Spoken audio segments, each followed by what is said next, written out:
Nos ajudem com um like aí, porque o A Deriva é o menor podcast da podosfera e precisamos da sua ajuda. Dá um like para nos ajudar. Eu adoro esse início. Se tudo é essa grande essência, vou fazer a pergunta mais básica que devem fazer pra caralho. E a maldade? E Hitler, por exemplo? O que era esse cara? Dentro dessas tradições, vão dizer que, ele tá tão deludido quanto a gente, e porque ele tá deludido e vê separação, e vê alteridade, ele se vê ameaçado. Sim. Porque a primeira coisa que a gente faz quando a gente entra nesse estado de concretude, de eu, meu, é querer preservar esse eu e meu. Uhum. De novo, a gente volta para aquilo que eu fiquei de explicar, né? Sobre medo e esperança. A maldade do Hitler é produto dessa ignorância que gera medo e esperança. Uhum. Ele tinha esperança de ver um mundo melhor, ele tinha medo de que alguém ameaçasse esse mundo melhor, e ele projetou um inimigo nesse outro e acabou perpetrando terríveis maldades a partir disso. Mas a possibilidade de ser um Hitler tá em mim, tá em você. Sim. Mas eu pergunto assim, a maldade também é Deus? Também é. Nessa ultra dimensão, também é essa consciência experimentando a si mesma. Mas, o que esses mestres vão dizer? E olha como é bonito, né? Como é pragmático o negócio. Você tá vivendo um mundo em que tem maldade e tem bondade? Oriente-se naquilo que internamente a sua ética, a sua moral te orientam pro melhor. Faz um esforço para ser bom aqui. Porque se a realidade que você percebe é uma realidade concreta e dual, trabalha nessa dualidade com aquilo que você tem da melhor forma possível. Ou seja, Shankaracharya, que foi o cara que falou que tudo era maia, ilusão e tal. Ele falava das qualidades de realidade, né? Paramartika Sata, Vyavaharika Sata, enfim, um monte de sânscrito. Mas ele vai dizer assim, se a realidade que você percebe é essa da dualidade, vive de forma excelente essa realidade. E vai praticando, porque você só vai saber que tudo é maia se você experimentar diferente. Se não é só especulação e você tá confiando em mim. Então, até lá, trabalha nesse mundo, vive nesse mundo, opera nesse mundo da forma mais excelente que você puder. Ou seja, tenta ser um cara menos cretino, tenta ser menos cuzão. É um bom começo. Se tu enxerga o mundo como essa dualidade de bem ou mal, tenta ser o bem. É isso?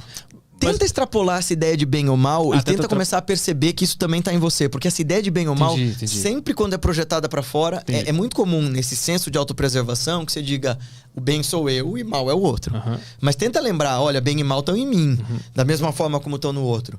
E eu posso sim fazer algo de muito maravilhoso ou de algo de muito péssimo, a depender de como eu queira viver.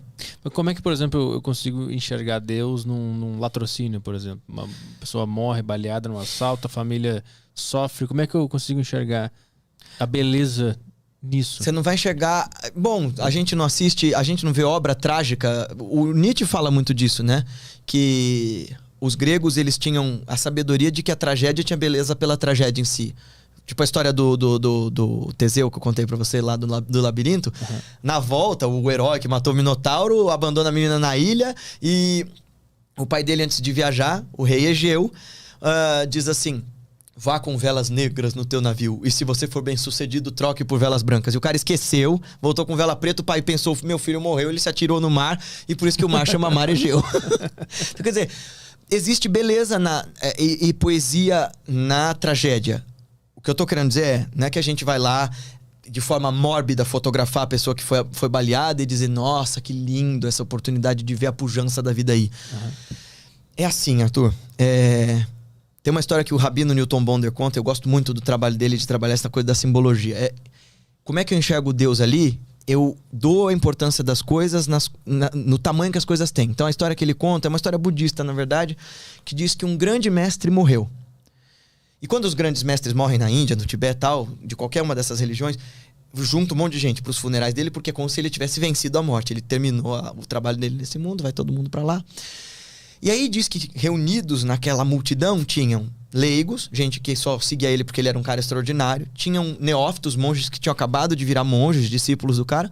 E tinham outros mestres tão grandes quanto ele. Os leigos choravam desesperados. Ai, meu Deus, nosso mestre, o que vai ser de nós? Ai, me leva, tá ligado? Uhum. Os neófitos, os caras que tinham acabado de ouvir que tudo é ilusão, que o corpo não existe, que tudo é natureza iluminada, olhavam para esse povo chorando e diziam, olha esse povo, que papelão, chorando. Eles não sabem nada dos ensinamentos do nosso mestre, de que tudo é consciência pura e iluminada. Porém, O menor dos grupos de mestres tão iluminados quanto aquele que havia morrido também choravam. Não porque não acreditassem mais na verdade última daquela superdimensão que eles acessavam pela meditação, mas porque aqui e agora a morte dói. E é legítimo que a gente chore. Uhum. Eu ouvi a minha vida inteira sobre... É muito louco. Isso foi outra coisa que eu questionei muito no espiritismo. A gente se comunica com os mortos, a gente acredita na vida após a morte não é nada.